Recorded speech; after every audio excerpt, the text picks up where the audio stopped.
अस्सलामुअलैकुम, welcome back to Shaheen hunters YouTube channel. इस video में हम बग बाउंटी के रोड मैप और इसकी टेक्निक्स के बारे में बात करेंगे। तो let's start the video without wasting your time. Bug bounty मुख्तलिफ तरीक़ेकार का इस्तेमाल करते हुए और मुताल्लिका प्रोग्राम ऑर्गेनाइज़र कंपनी को बग की इत्तला देकर प्रोग्राम में बग तलाश करने की टेक्निक या अमल को कहते हैं। बग बाउंटी की इत्तला देने के बाद आपको जो रकम मिलती है उसको बाउंटी कहा जाता है। Bug bounty is the technique or process of finding bugs in programs by using various methods and reporting those bugs to the respective program organizing company. After reporting a bug, you get money called bounty.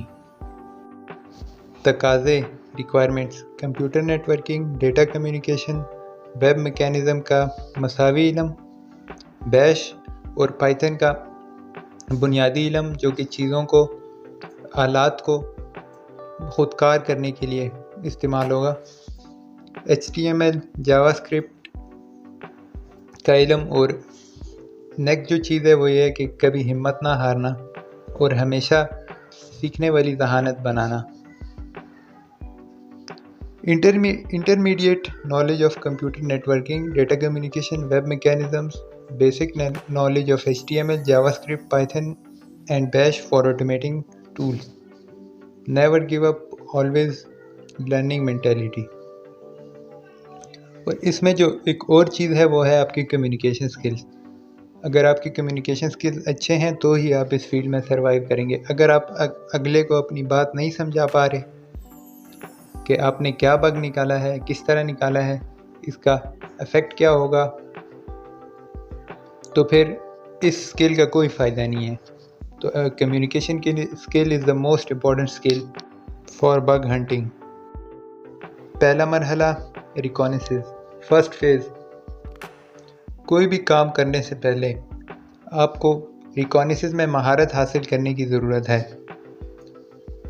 Recon target programme के बारे में ज़्यादा से ज़्यादा मालूमात इकट्ठी करने का अमल है। Before doing anything in bug hunting, you need to master reconnaissance first. Reconnaissance is the process of gathering as much information as possible about the target program. Tools for reconnaissance and subdomain enumeration. So हमारा first phase ये है कि हम कुछ tool use करेंगे जिसकी मदद से हम सब डोमेन्स एन्यूमरेट करेंगे, सब डोमेन्स निकालेंगे। तो ये कुछ टूल हैं जिसको आप इंस्टॉल करके सब डोमेन निकाल सकते हैं। नेक्स्ट स्टेज हमारा है finding the technology stack of the target. Email address और हदफ से मुतालिक दीगर बैरूनी मालूमात को तलाश करने या दरियाफ्त करने से पहले हदफ के टेक्नोलॉजी स्टैक को तलाश करना ज़रूरी है। मिसाल के तौर पर यह जानकर कि हदफ PHP, लारवेल और MySQL के साथ बनाया गया है, पेनिट्रेशन टेस्टर को ये जानने में मदद करता है कि हदफ के ख़िलाफ़ किस किस्म का इस्तेमाल करना है। Before searching or discovering email addresses and other external information about the target, it's important to explore the target's technology stack. For example, knowing that the target is built with PHP, Laravel and MySQL helps the penetration tester to know which exploit to use against the target. तो ये नीचे कुछ extension और tools हैं जिसकी मदद से हम किसी भी वेबसाइट की टेक्नोलॉजी स्टैक को फाइंड कर सकते हैं, यानी कि वेबसाइट में किस टेक्नोलॉजी का यूज़ किया गया है, किस मैकेनिज़्म का यूज़ किया गया है, जैसे कि HTML है या और जावास्क्रिप्ट है या बूटस्ट्रैप है, या उसके बाद jQuery का कौन सा वर्जन है, या वेबसाइट वर्डप्रेस पे बनी है या किसी और पे। तो ये हम सारी मालूमात इकट्ठी कर सकते हैं। वर्ड्सवेब एक टूल है जो काली लिनक्स में आपको प्री इंस्टॉल मिल जाएगा, और वेबलाइज़र एक एक्सटेंशन है और इसकी वेबसाइट भी है। नेक्स्ट चीज़ हमारे पास आती है डायरेक्टरी, फाइल और एंड पॉइंट्स डिस्कवरी। प्रोग्राम के ज़ैली डोमेन्स को तलाश करने के बाद जिसको आप निशाना बना रहे हैं, आपको इस वेबसाइट के तमाम इख्तितामी नुक्तों, मखसूस वेबसाइट में मौजूद तमाम पोशीदा फ़ाइलों और फोल्डर्स को तलाश करने की ज़रूरत है। आप इन चीज़ों को दस्ती तौर पर भी कर सकते हैं, लेकिन इसमें आप बहुत ज़्यादा वक्त और मेहनत दरकार होती है। खुद ब खुद ऐसा करने के लिए बहुत से खुदकार टूल्स दस्तयाब हैं, जिनमें से चंद मशहूर टूल्स दर्ज झेल हैं। After finding the subdomains of the program you are targeting, you need to find all the endpoints of that websites, all hidden files and folders in that specific website. You can do these things manually, but it takes a lot of time and effort to do this automatically. There are many automated tools available. Some of the popular tools are listed below. तो ये चंद tool हैं जिनकी मदद से आप files और and points discover कर सकते हैं, दरियाफ्त कर सकते हैं, जिनमें सबसे पहले गो बस्टर है, उसके बाद काइट रनर है, डायरेक्टरी सर्च है, DIR सर्च, उसके बाद OWASP है, फिर रिकॉन है, वेब बैक URL है और GUI है। तो ये टूल्स हैं, इनको आपको यूज़ करना पड़ेगा। नेक्स्ट जो हमारे पास चीज़ आती है, इसको कहा जाता है वल्नरेबिलिटी टेस्टिंग। मरहला 3 को अंजाम देने के बाद आपके जमा करदा तमाम इख्तितामी नुकात और फाइल को कमज़ोरी के लिए जांचा जाना चाहिए। फोल्डर और फाइल पाथ की सूरत में आप path traversal, directory traversal attack कर सकते हैं। इख्तितामी नुक्ता यानी एंड पॉइंट के लिए जो मना है, आप इसी टेक्निक के इस्तेमाल करके 403 को नज़रअंदाज कर सकते हैं, यानी 403 को बाईपास कर सकते हैं। कुछ इख्तितामी मकामात पर मालूमात का इंकशाफ हो सकता है। मालूमात का इंकशाफ वेबसाइट के सारिफ के डेटा या मालूमात के लीक होने का अमल है। मालूमात ब्रूट फोर्सिंग के लिए रसीली हो सकती है, इसलिए इसके बारे में नोट रखें। आपको बर्प सूट का इस्तेमाल करके अपने ट्रैफिक को रोकना चाहिए ताकि ये वाज़ेह हो सके कि आगे क्या हमला करना है। After performing step 3, all endpoints and files you collect should be tested for vulnerabilities. In case of folders and file paths, you can do path traversal, directory traversal attack. For endpoints that are forbidden, you can try to bypass this 403 using a number of techniques. Some endpoints may disclose information. Information disclosure is the process of leaking user data or information of a website. This information can be juicy for brute forcing, so keep note about it. You should intercept your traffic using burp suite to clear about what to attack next. How to perform a vulnerability testing. Form field को तलाश करने की कोशिश करें।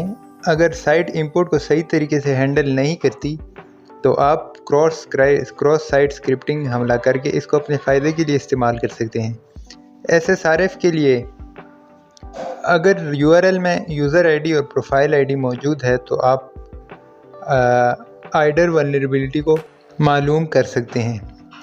Try to find the form field.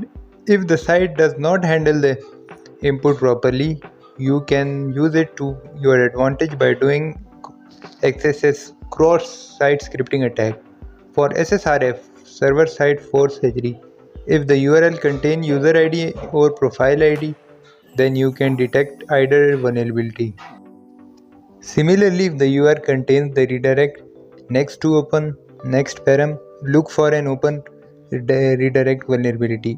If you don't see a CSRF token in the request header, you can try to detect CSRF.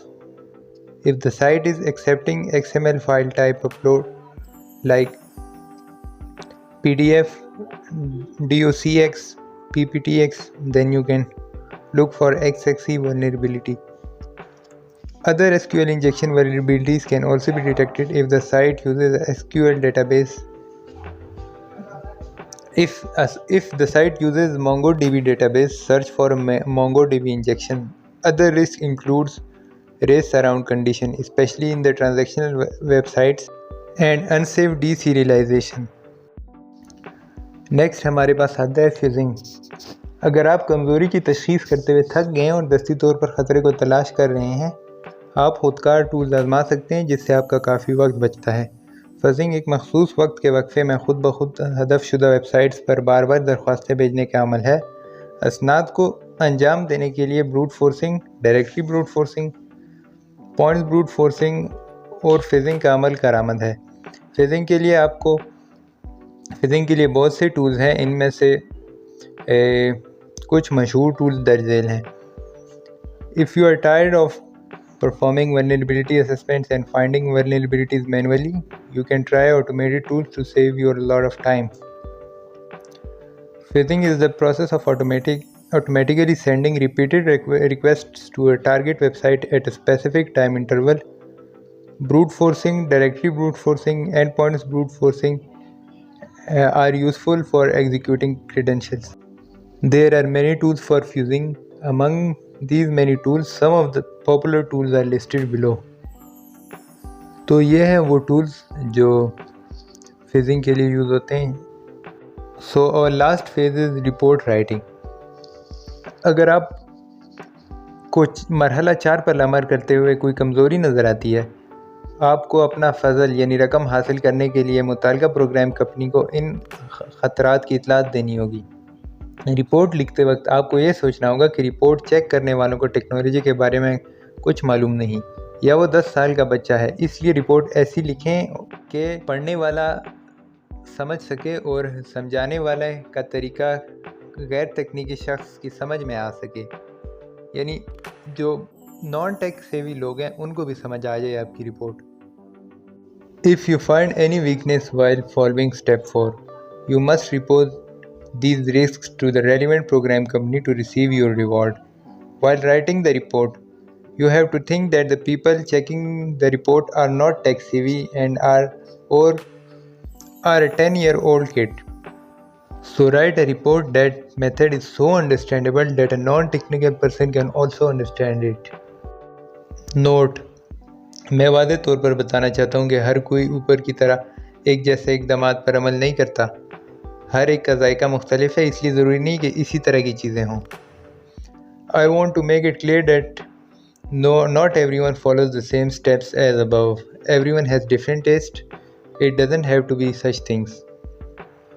हर कोई अपने method और procedure पे बग हंटिंग करता है। आप अपना एक मेथड बनाएं, आप इस पर डिफरेंट आर्टिकल्स पढ़ें, आप मीडियम्स पे जाएं, वहाँ पे आप इसके बारे में ब्लॉग्स पढ़ें, बुक्स पढ़ें और अपना एक मेथड बनाएं।